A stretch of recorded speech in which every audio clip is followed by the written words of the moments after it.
سے بعض سے زیادہ نمازیں پڑھتے ہیں، بعض سے زیادہ روزے رکھتے ہیں، بعض سے زیادہ صدقہ و خیرات کرتے ہیں، لیکن تم میں سے افضل وہ ہیں جو اوروں سے زیادہ معرفت رکھتے ہیں۔ لیکن زمانہ آج تک یہی جملہ نہیں سمجھ پایا کہ اول الدین معرفت ہو، دین کی ابتدا، دین میں اولیت اس کی معرفت ہے۔ یہ لفظ اول اگر پہنچ جاتا تو شاید میں سمجھتا ہوں بڑے معاملات حل ہو جاتے ہیں۔ اول ہم اس کا عمومی ترجمہ جو کرتے ہیں عام طور سے وہ یہ کہتے ہیں کہ دین میں پہلی شے اللہ کی معرفت۔ اچھا اگر یہ پہلی ہے تو پھر دوسری کیا ہے، پھر تیسری کیا ہے، پھر چوتھی کیا ہے؟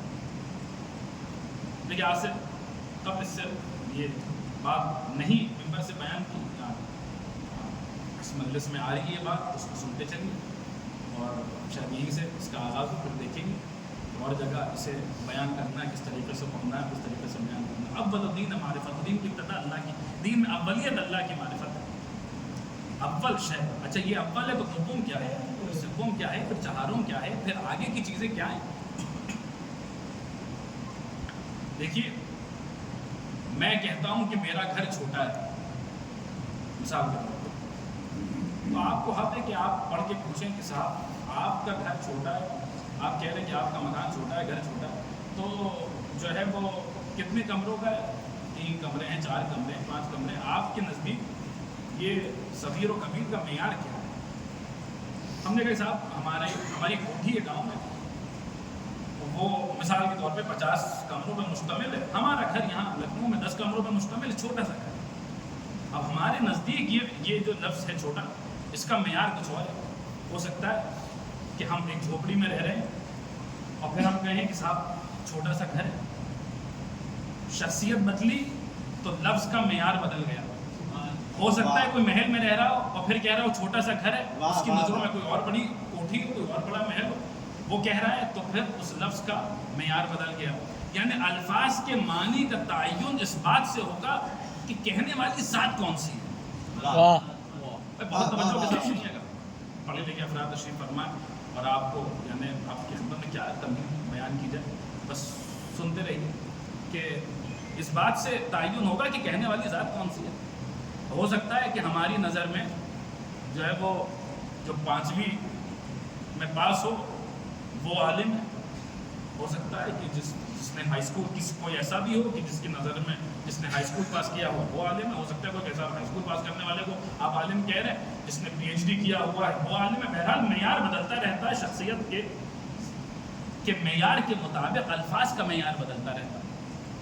امیر المومنین فرما رہے ہیں کہ دین کی میں اولیت اللہ کی معرفت ہے، اول شاید اللہ کی معرفت، اول۔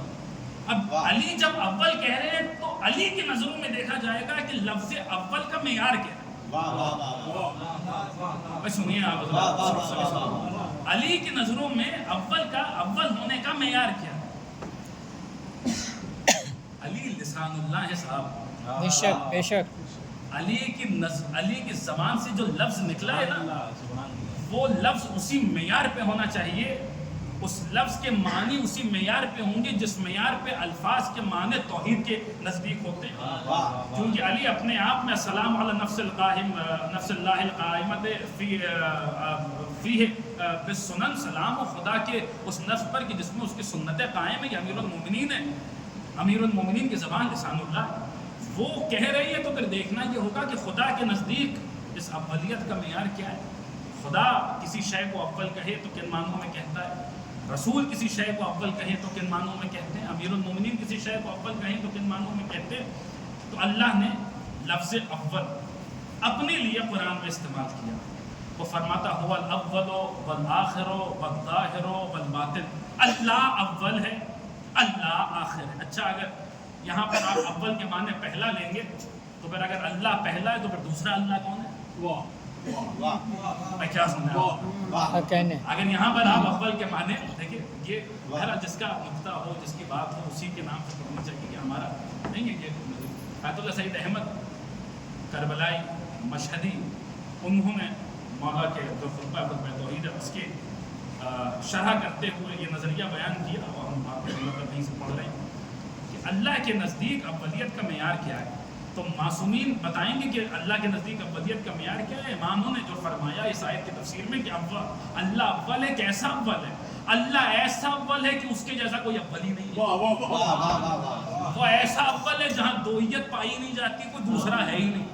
یعنی اللہ جب کہہ رہا ہے لفظ اول استعمال کر رہا ہے تو پھر وہ اول بلا انتہا ہے، بس اولی اول ہے، اولی اول ہے، اولی اول ہے۔ اللہ کہہ رہا ہے وہ اول ہے، یعنی ایسا اول ہے کہ جس میں کوئی دوسرا نہیں ہے، جہاں کوئی تیسرا نہیں ہے، جہاں کوئی چوتھا نہیں ہے۔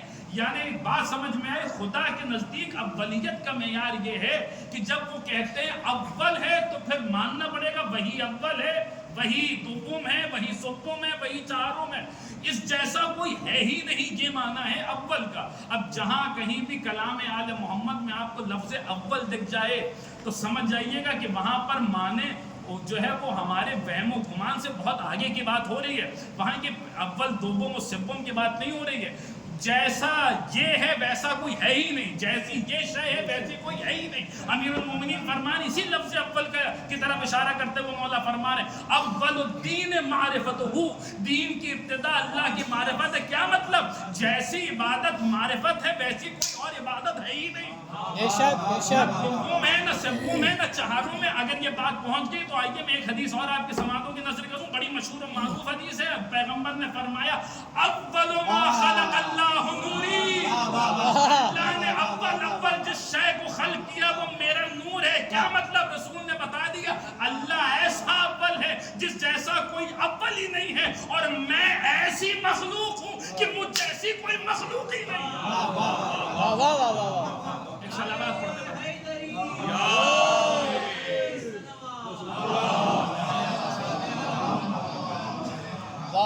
معرفت جیسی کوئی عبادت ہی نہیں ہے، معرفت جیسی کوئی عبادت نہیں ہے۔ اچھا، معرفت جیسی کوئی عبادت نہیں ہے تو معرفت کہتے کسے؟ معرفت کہا کسے جاتا ہے؟ دو لفظ ہیں، تقریباً ایک ہی قبیلے سے تعلق رکھتے ہیں اور عام طور پہ ان دونوں کو ایک ہی جیسا سمجھا جاتا ہے۔ ایک لفظ ہے علم اور ایک لفظ ہے معرفت۔ علم کے معنی ہے جاننا، معرفت کے معنی ہے پہچاننا۔ دونوں کے درمیان فرق کیا ہے؟ علم اور شے ہے، معرفت اور شے ہے۔ علم کسے کہتے ہیں اور معرفت کسے کہتے ہیں؟ علم کی تعریف جو اہل منطق نے کی ہے وہ سن لیجیے۔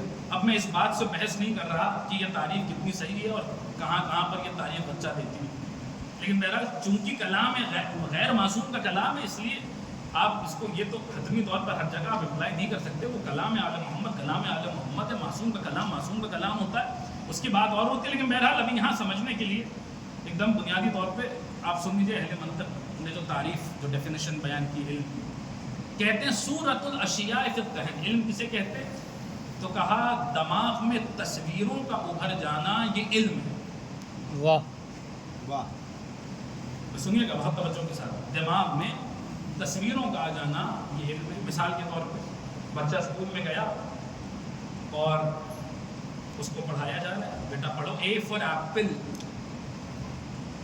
Be for ball, C for cat. اب جب بچے سے کہا جا رہا ہے کہ اے فار ایپل، تو اس کے دماغ میں جو گھر سے پڑھا کر اس کو بھیجا گیا ہے، اس کے ماں باپ نے سیب کو سامنے رکھا تھا اور کہا تھا بیٹا یہ ہے ایپل، یہ ہے سیب۔ تو جب بچے کو سکھایا گیا اے فار ایپل تو اس کے دماغ میں سیب کی تصویر ابھر آئی۔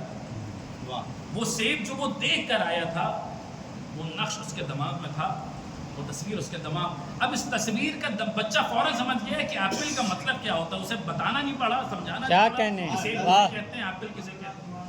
اب بچے کا اے فار ایپل کے بعد آگے کوئی سوال نہ کرنا اس بات کی دلیل ہے کہ بچے کو سیب کا علم ہے، کیونکہ سیب کی تصویر اس کے دماغ میں موجود ہے۔ دیکھیے بات پہنچ رہی ہے نہیں پہنچ رہی ہے؟ میں سمجھا پا رہا ہوں نہیں سمجھا پا رہا؟ ایک صلوات پڑھنا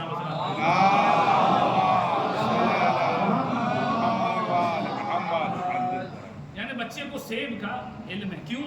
دلیل کیا ہے؟ کیونکہ بچے کے پاس سیب کی تصویر پہلے سے موجود ہے، نہیں تو بچے کو کتاب ہی میں سیب کی تصویر بنا کے دکھلائی جا رہی ہے۔ بیٹا اے فار ایپل، یہ سیب ہے، یہ ہے ایپل، اے فار ایپل. اب یہ تصویر دیکھ کر کیوں تصویر دکھلائی جا رہی ہے؟ تاکہ بچے کو سیب کا علم ہو جائے کہ سیب ہوتا کیا ہے، ایپل کہتے ہیں کسے. یعنی علم کسے کہتے ہیں؟ دماغ میں تصاویر کا آ جانا علم ہے. معرفت کسے کہتے ہیں؟ اب ایک عالم دین، بزرگ عالم دین کی بیان کی ہوئی تعریف ہے، وہ سن لیجیے اور پھر مثال لے لیجیے گا تاکہ سب تک بات پہنچ جائے. علم تو یہ ہے کہ دماغ میں تصاویر کا آ جانا، یہ علم ہے. معرفت کیا ہے؟ معرفت ایک عجیب و غریب شے ہے. معرفت کسے کہتے ہیں؟ تو فرماتے ہیں کہ جب کسی مرحلے میں، ابھی آپ سن لیجیے، میں مثال دوں گا انشاءاللہ بچے بھی جو ہے وہ بات تک پہنچ جائے گی. معرفت کسے کہتے ہیں؟ جب کسی معاملے میں، کسی مرحلے میں، کسی مسئلے میں عقل اور قلب ایک ہی منزل پر ہو تو وہ منزل معرفت ہے. ابھی میں مثال دے رہا ہوں، انشاءاللہ سب تک بات پہنچ جائے گی. کسی مرحلے میں عقل اور قلب ایک ہی منزل پر ہوں، ایک ہی کیفیت میں ہوں تو وہ منزل معرفت ہے. دلیل قرآنی جملہ ہے، قرآن میں آیا ہے. اب اس مجمع میں بتائیے ایسا کون ہے جو اس جملے سے واقف نہیں ہے، اس پر ایمان نہیں رکھتا. اللہ قرآن میں کہہ رہا ہے من یتوکل علی اللہ فہو حسبہ، جو اللہ پر توکل کرتا ہے اللہ اس کے لیے کافی ہے. اب اس مجمع میں بتائیے کون ایسا بندہ ہے کہ جس کا اس جملے پر ایمان نہیں ہے یا اس کو جانتا نہیں؟ آپ کہیں صاحب کیسی بات کر رہے ہیں؟ قرآن میں آیا ہے جو لا الہ الا اللہ پڑھتا ہے وہ اس پر ایمان رکھتا ہے. وہ اس جملے، وہ توکل علی اللہ جانتا ہے کہ اللہ پر توکل کہتے کسے ہیں، وہ اس پر ایمان رکھتا ہے. یعنی جانتا ہے تو سب ہے، جانتے تو سب ہیں کہ توکل کہتے کسے. لیکن بتائیے اگر سب جانتے ہیں کہ توکل کسے کہتے ہیں تو پھر پریشانیوں میں مبتلا ہونے کے بعد دل بے چین کیوں ہو جاتے ہیں؟ کیا سننا؟ دل بے چین کیوں ہو جاتے ہیں؟ ادھر دو چار جو ہے مشکلات نے ہمیں گھیرا اور ہمارے دل جو ہے وہ بے چین ہو گئے، مضطرب ہو گئے. یہ دل اگر پتہ ہے کہ اللہ پر توکل کرنے والے کے لیے اللہ کافی ہے تو پھر پریشانیوں میں، مشکلات میں گھرنے کے بعد دل بے چین کیوں ہو رہے ہیں؟ یہ دلوں کا بے چین ہونا اس بات کی دلیل ہے کہ ہمیں توکل علی اللہ کا علم تو ہے مگر معرفت نہیں ہے. کیا کہنے، اس سے آسان مثال میں نہیں دے سکتا تھا. ہمارے پاس توکل علی اللہ کا علم تو ہے مگر معرفت نہیں ہے. یعنی وہ شے ہمارا عقل کسی اور منزل، ایک صلوات پڑھ کر